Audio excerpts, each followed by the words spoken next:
Welcome to the Tech Egg. Don't get scrambled. Enjoy the video. In this video, I will explain how to fix a closed-face golf swing. First, let's address your grip. A common cause of a closed club face is a grip that's too strong. Try rotating your lead hand slightly to the left for a right-handed golfer so you see fewer knuckles. Your trail hand should then fit naturally over your lead thumb, promoting a more neutral club face throughout your swing. This small adjustment can make a big difference.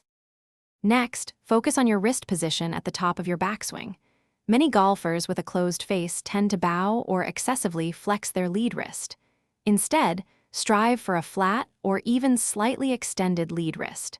This helps keep the club face square or slightly open, preventing it from closing too early. Practice this feeling slowly to ingrain the correct movement. Now, let's refine your swing path. An overly inside-out path often forces the club face to close to compensate.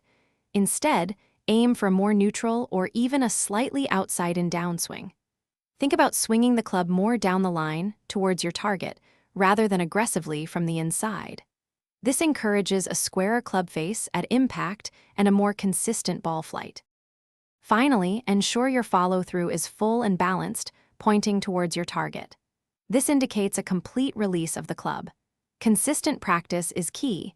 Use alignment sticks to check your setup and swing path. Incorporate slow motion drills to truly feel the club face staying square through impact. With dedication, you'll eliminate that closed club face and hit straighter shots. Thanks for watching. Consider subscribing if I helped unscramble your problems.